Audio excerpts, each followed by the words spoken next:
Okay, dear ones. So breathe yourself in from the outer reaches into the center of your body, and let your breath take you into your heart. Take another breath in with me. And as you exhale, feel your breath settling around your heart center, just softly. And with each breath, that becomes a softer settling of the golden light of your own divinity. So that every time you breathe, breathing in, breathing out, you breathe in that piece of the divine you. That piece that comes from so far outside of you to settle in that beautiful core of your heart where the spark of divinity lives. And allow yourself to feel that as the perfect you. The you that is love. The you that is the divine presence. The you that is the I am. The you that is limitless compassion.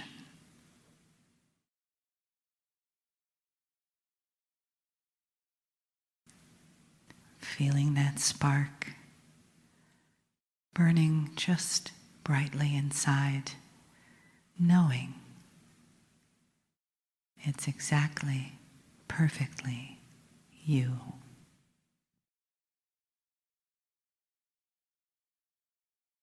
Greetings, dear ones. I am Kryon of Magnetic Service.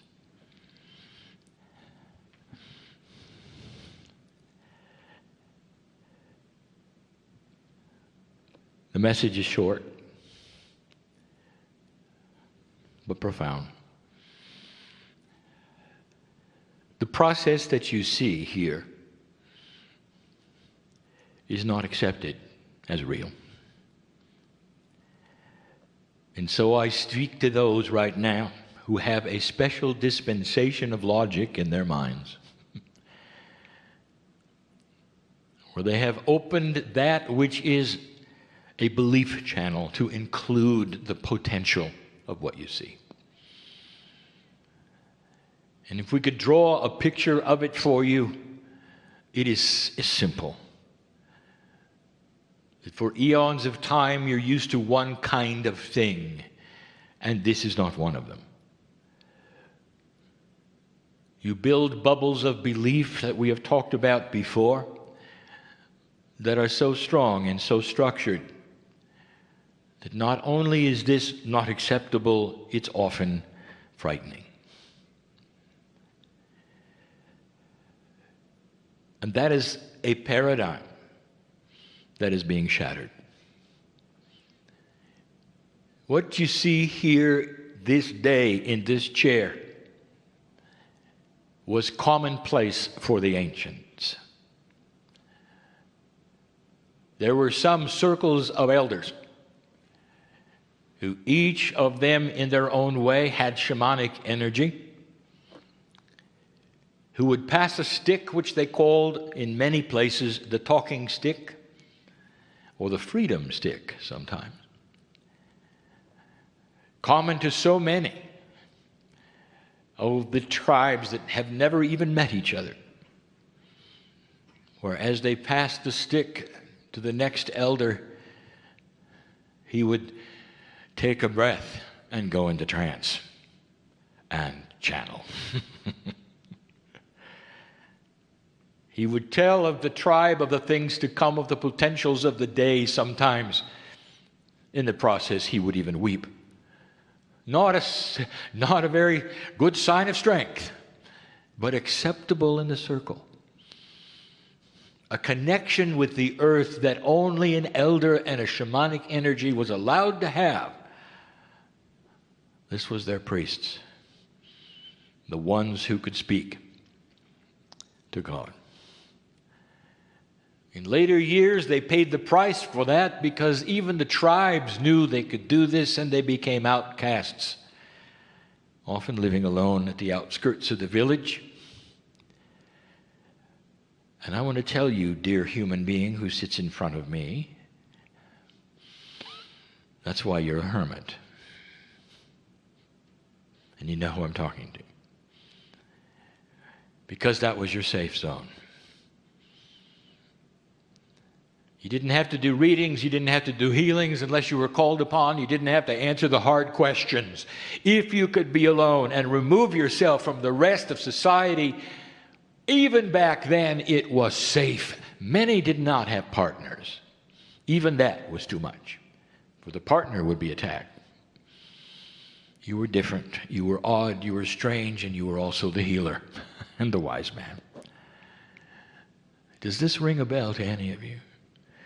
Can you search your Akash and feel this? Because an old soul who sits in a chair in 2015 has a high potential that you've been there and done that. Sometimes it actually affects the lifetime you have in negative ways. Do you know anybody who you are absolutely sure has shamanic energy and profound wisdom, and they deny it? And they don't want anything to do with a meeting like this. They will never go to hear a channeler. And I will tell you the reason is because they've been through it, and there's a part of their psyche which is afraid of it because of what happened the last time they did it. Good people, compassionate people, they just don't want anything to do with spiritual things. These things start to make sense, and they're common.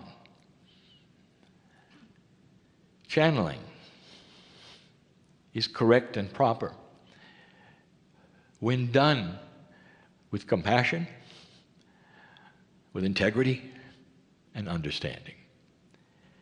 What you see here in this chair is a very old style of channeling, and it's going to go away. The idea of coming to a place where you meet and listen to any human being in a chair give you information someday will be laughed at. It belongs with the buggy whips because you will have it internally.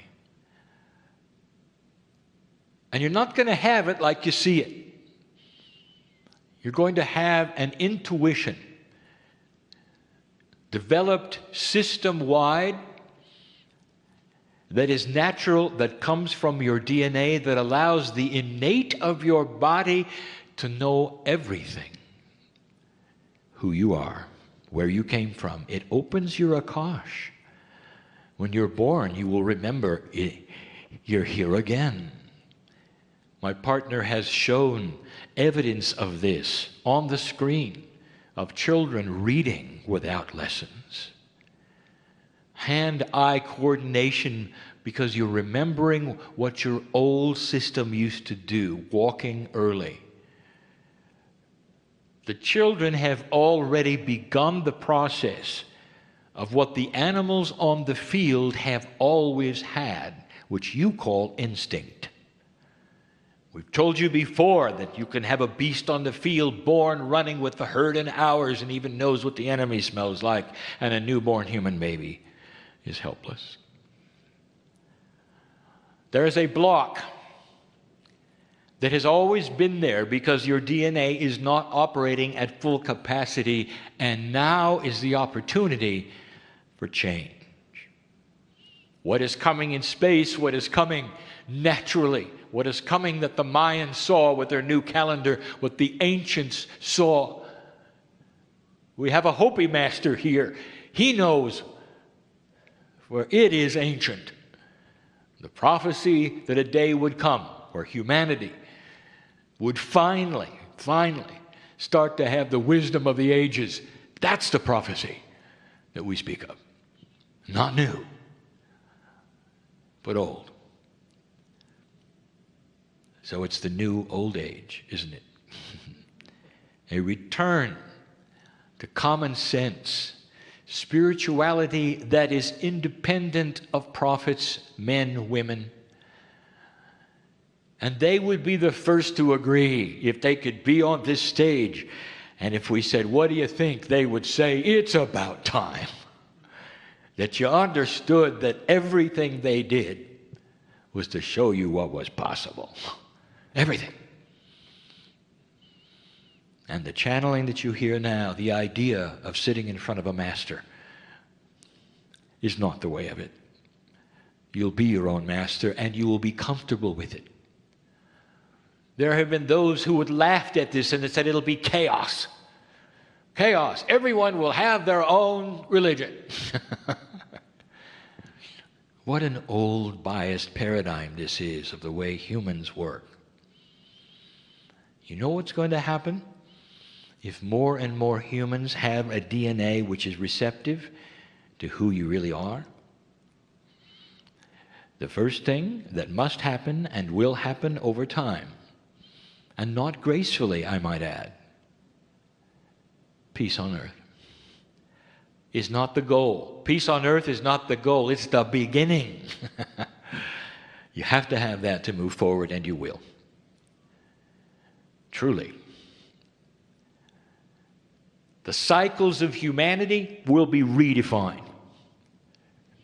We said it before, there'll be a time when you look backwards and call it the barbarian age, when human beings looked at one another and killed each other for resources. How quaint. This is the potential that we see and we look for, in its slow. And what makes you special, dear ones, is that you're here for the transition. In other words, the hard work. Are you up for it? Information is going to be presented today that is beyond your expectations of the paradigm that you've come from. You may not be ready to hear what is presented or to accept what you see. I'm going to make a request, old soul, of everyone in the room. A request that I make over and over. It's been recorded and written for 20 years or more. What harm does it do to you to open your heart and that part of your mind which has the intellectual trap on it, and drop them for a few hours? Drop them so that what goes in can be accepted without bias, without you trying to analyze it, without that part of you deciding whether it's right or wrong. Let it go in so it can be judged, if you need to, at a later time through your heart. If you don't like it, you can put your parameters right back, put the trap back, put the bubble back, and walk out of the room just like you came. That's your free choice. Or not.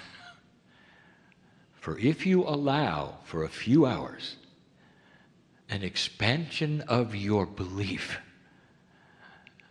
you'll walk out of this room changed forever. That is what we ask. Why not?